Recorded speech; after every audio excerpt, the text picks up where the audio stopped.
So we are getting ready to weld some inner rockers on the Dodge.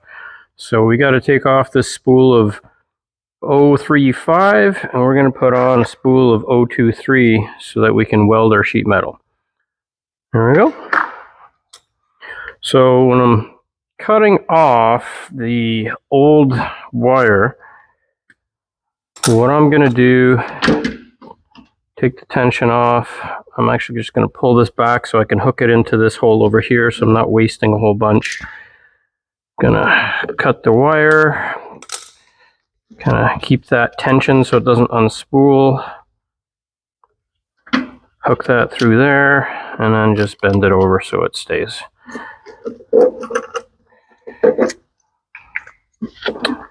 Here we go. Here's my 023.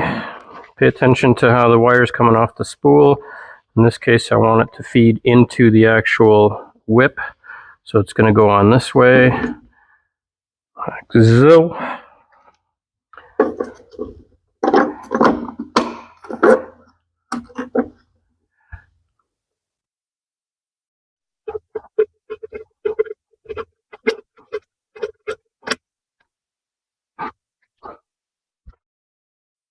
So one of the things I got to do to run the smaller wire on my machine is this groove over here on the roller is for the 035. This one is smaller for the 023. So I got to undo that, loosen that Allen key, flip this over 180 so that I have the small roller that's able to feed the wire through the whip.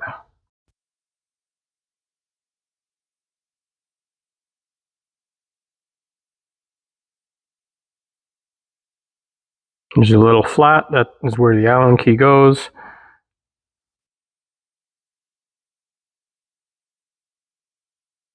So right here it says 023, so that's the outer groove.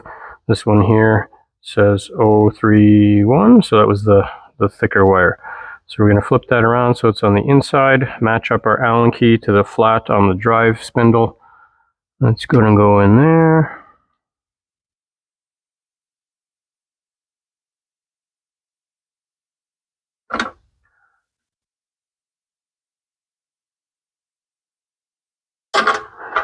There we go.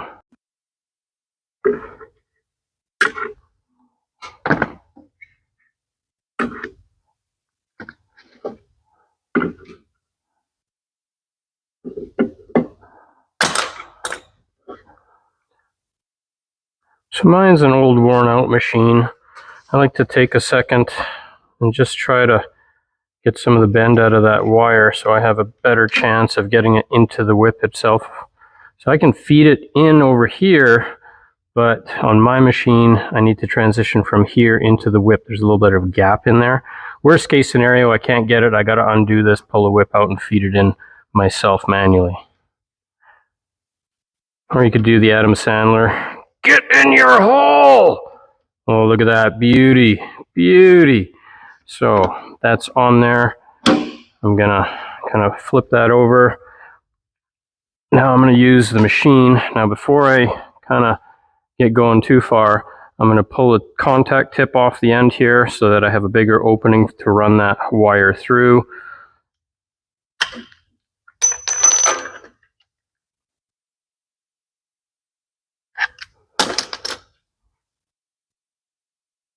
Now it's got to change the tip for the smaller wire.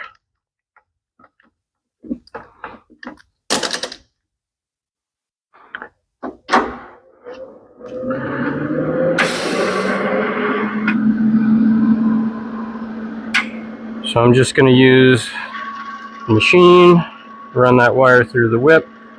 Don't look down the hole because you're going to get a nasty surprise when that wire comes up and pokes you in the eye.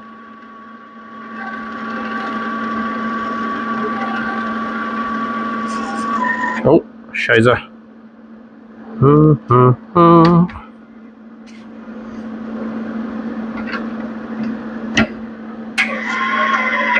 No, it's getting caught in here. I might have to pull the end apart.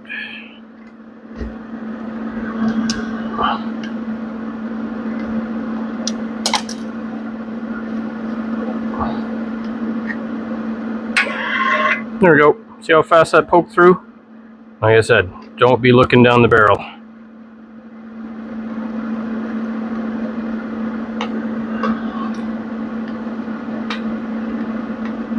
Okay, so I just got to get my smaller contact for the 023.